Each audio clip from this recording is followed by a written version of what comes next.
చెమిలిన యశోద ఏదన్నా నీ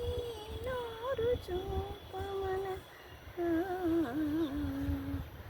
చూపితివట నీ నోటను పాపురే 14 మోన బాల్యముల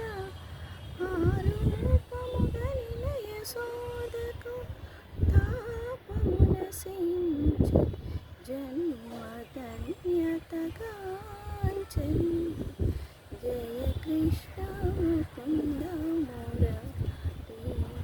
జయ గోవింద బృంద విహారీ జయ కృష్ణ ముకుంద